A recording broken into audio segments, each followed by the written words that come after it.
नमस्कार, आप देख रहे हैं फास्टर प्लस न्यूज। उपस्थित है जनपद गोरखपुर में और जनपद गोरखपुर में महानगर का चुनाव जोरों पर है। सभी प्रत्याशी अपने वार्ड की समस्या और वार्ड में प्रचार प्रसार में लगे हुए हैं। इसी के साथ हम उपस्थित हैं वार्ड संख्या 34 में और 34 के पार्षद पद के उम्मीदवार हैं भैया सुमित कुमार साहनी जी। और सुमित कुमार साहनी जी से कुछ तीखे और कुछ मीठे सवालों पर बातचीत होगी। नेताजी, बहुत बहुत स्वागत है आपका हमारे लिए। जी नमस्कार सर, जब आप वार्ड में चल रहे हैं, लोगों से जनसंपर्क कर रहे हैं, तो क्या क्या समस्याएं निकल करके बाहर आ रही है? चूंकि हम घूमे हैं, भ्रमण किए हैं, लोगों से पूछे हैं तो कह रहे हैं कि बड़ा अग्रसर रहते हैं आप काम कराने में।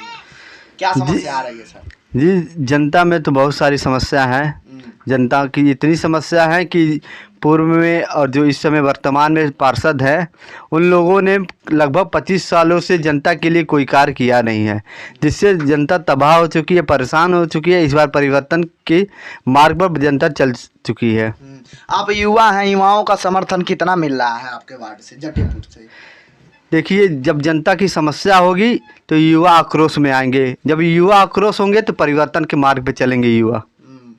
तो समर्थन देखने को मिल रहा है? जी बिल्कुल, जहाँ जहाँ हमने पहुँचा है, जिसके दरवाजे पर, वहाँ से सभी युवा एकत्रित होकर हमारा समर्थन और सहयोग कर रहे हैं और इस बार परिवर्तन की बात भी लोग कर रहे हैं। सर, इसके पहले आप समस्या बता रहे थे कि इतना समस्या है और विकास नहीं हुआ 25 सालों में, पिछले 25 सालों में।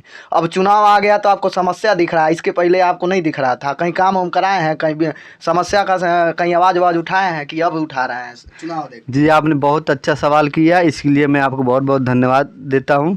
और सबसे बड़ी बात बता दूँ कि मैं 5 सालों से लगातार जनता के बीच में रहकर उनकी समस्याओं को सुना हूँ और उनकी समस्याओं को दूर भी किया हूँ।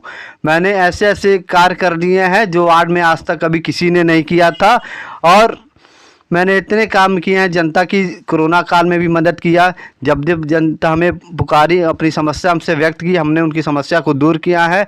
आप प्रत्येक जनता के दरवाजे तक जाकर उनसे ये सारी समस्या पूछ सकते हैं, मैं उनको निदान किया हूँ कि नहीं किया हूँ। तो जो भी आप काम कराए हैं सर, इस समय वो जनता याद कर रही है, याद करके आपको समर्थन कर रही है? जी बिल्कुल, जनता का विश्वास और जनता का साथ हमें मिला है और इसीलिए उसी मार्ग पर उनका सहयोग, आशीर्वाद लेकर मैं चल रहा हूँ। और मैं एक क्रम से भी आपको बता देता हूँ मैंने क्या क्या वार्ड में काम किया है। पहला काम, मैंने लोगों का श्रम कार्ड बनवाया। लगभग मैंने 250-300 लोगों का श्रम कार्ड बनवाया और उनके खातों में 2-2 हज़ार रुपये, 1-1 हज़ार रुपये की धनराशि सरकार के माध्यम से सीधे उनके खाते में पहुंचाया हूं। दूसरा काम मैंने किया हूं, आयुष्मान कार्ड बनवाया हूं। जो भी लोग अपने वार्ड में पीड़ित थे, इलाज कराने में उनकी आर्थिक स्थिति सही नहीं होती थी, और आयुष्मान कार्ड बनने से वो अपना इलाज भी करा ले रहे हैं। मतलब सरकार की जो योजनाएं आती हैं वो ज़मीन तक पहुंचाने का आप काम किए हैं? जी बिल्कुल बिल्कुल, मैं पहुंचाने का कार्य किया हूं। अभी कोरोना काल देख लीजिए, कोरोना काल में सभी लोगों का व्यवसाय एकदम बंद हो चुका था। उस समय प्रधानमंत्री स्वनिधि योजना के तहत मैंने 250 से ऊपर लोगों को लाभ दिलाने का कार्य किया है।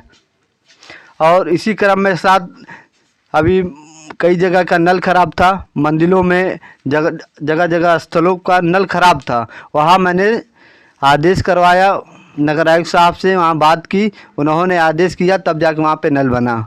सर, आप भारतीय जनता पार्टी से तैयारी कर रहे हैं, युवा हैं, तेज हैं, पढ़े लिखे हैं, लेकिन उसके बावजूद कई सारे प्रत्याशी होंगे जो आप ही के वार्ड से भाजपा से टिकट की दावेदारी होगी। ऐसे में अगर आपको टिकट नहीं मिलता है तो आपका रुझान क्या होगा? देखिए, दावेदार तो बहुत आएंगे, ठीक है, उनके लिए कोई वो नहीं है। अब चुनाव आया है, मेला लगा है, तो सब लोग मेले में शरीफ होंगे और उस मेले का हाव भाव तो जानेंगे ही। लेकिन जनता जिसको जानती है, अभी मैं एक तत्काल की घटना में बता देता हूँ। इसी रेलवे स्कूल में, विद्यालय में बच्चे का एडमिशन नहीं हो रहा था, तो 250 बच्चे इसी रेलवे स्कूल के प्रांगण में खड़े होकर अपना धरना प्रदर्शन कर रहे थे। साथ में उनके माता पिताजी भी थे, लेकिन उनका एडमिशन जो वर्तमान में पार्षद है, वो गए उनके पास, उनकी समस्या सुने, लेकिन उनकी समस्या का निदान कोई नहीं किया। और उस समय कोई भी एक ऐसा व्यक्ति नहीं था, कोई एक भी ऐसा व्यक्ति या पार्षद जो इसमें तैयारी लोग कर रहे हैं, नहीं खड़े हुए हैं उनकी समस्या दूर करने के लिए। मैंने देखा बच्चे वहाँ पे अपना धरना प्रदर्शन कर रहे थे, मैंने पहुँचा, मैंने उनकी बात सुनी और ये संज्ञान में लेते हुए मैंने तुरंत रेलवे बोर्ड से आदेश बात किया, वहाँ पे रेलवे बोर्ड से आदेश करवा, उन बच्चों का एडमिशन भी कराया।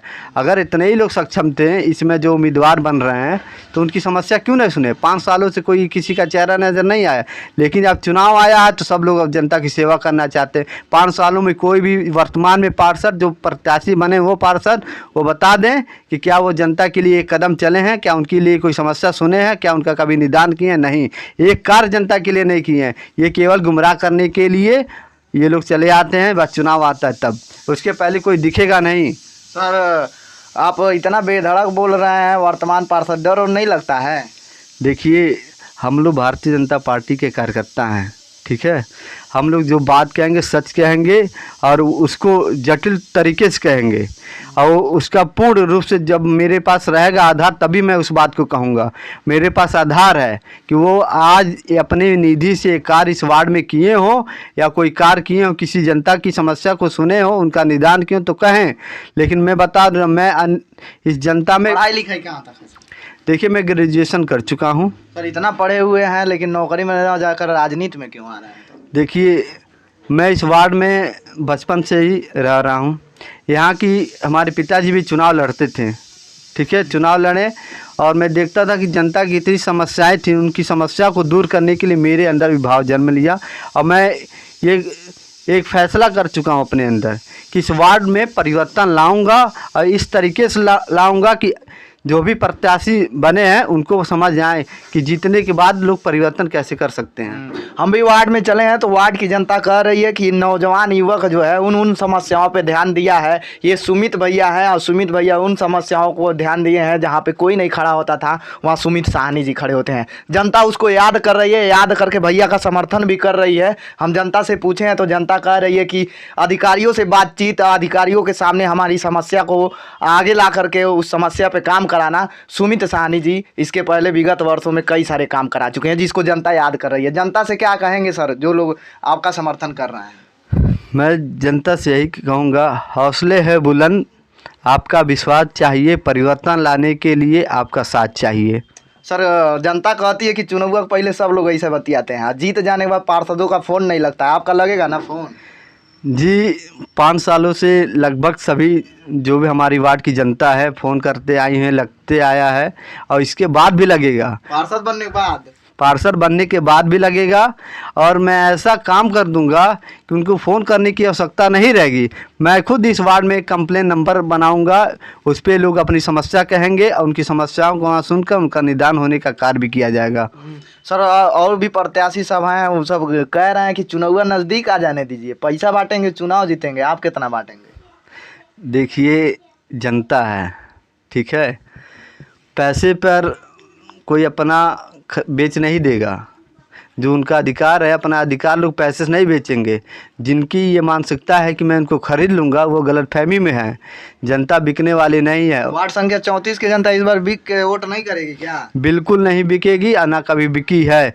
जनता इस बार परिवर्तन करके दिखाएगी, और जो पैसे के दम पे चुनाव लड़ना चाह रहे हैं वो अपने अंधकार में जी रहे हैं।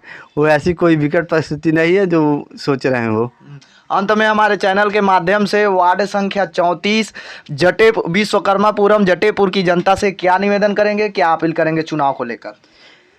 मैं अपने समस्त सम्मानित जनता से बस एक ही अनुरोध और निवेदन करूंगा कि इस बार परिवर्तन करें और ऐसे प्रत्याशी को चुनें जो आपके काम के योग्य हों, जो आपकी हर समस्या को सुने और उसको पूर्ण रूप से निदान करने की जिसके अंदर क्षमता हो, ऐसे लोगों को चुने।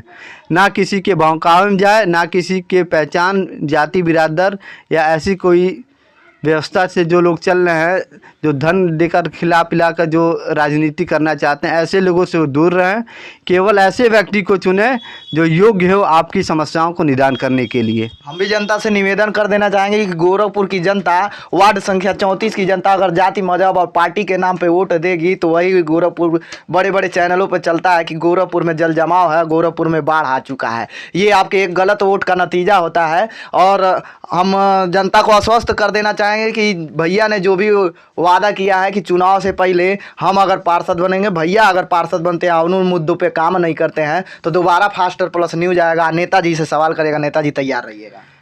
जी बिल्कुल, जैसे आपने कहा ना कि जल जमाव की समस्या, मैं बता दूं मैं वर्तमान में पार्षद नहीं हूँ, फिर भी मैं इस रेलवे कॉलोनी में नगर निगम के संसाधन अधिकारी और रेलवे के अधिकारियों को लेकर बरसात शुरू होने से पहले पूरी नालियों की सफाई कराया था।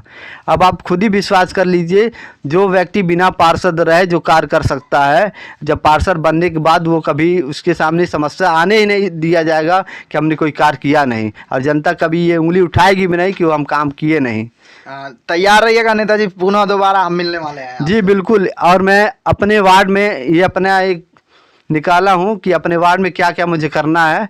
ठीक सब वो हम आपको मुद्दे देखे हैं सर, और आप लोगों से भी कहेंगे कि नेताजी कैसे हैं, कमेंट करके ज़रूर बताएं, लिख के ज़रूर बताइएगा। और कुछ पत्रकारों से भी कह देना चाहेंगे कि मीडिया वाले हैं भैया, आप लोग हमारे मार्गदर्शक हैं, हमारे गुरु होंगे, हमसे उम्र में भी ज़्यादा होंगे और एक्सपीरियंस में भी, अनुभव भी ज़्यादा होगा। तो आप लोगों से निवेदन ये करेंगे कि भैया आपकी पहचान जो है आपके खबर से होती है, खबर ही एक पत्रकार का पहचान होता है। तो अपनी खबरें लगातार आप लोग भी जारी रखिए और हम लोग भी जारी रखेंगे। भैया के लिए कमेंट जरूर कीजिएगा। देखते रहें फास्टर प्लस न्यूज़, जुड़े रहें हमारे चैनल के साथ।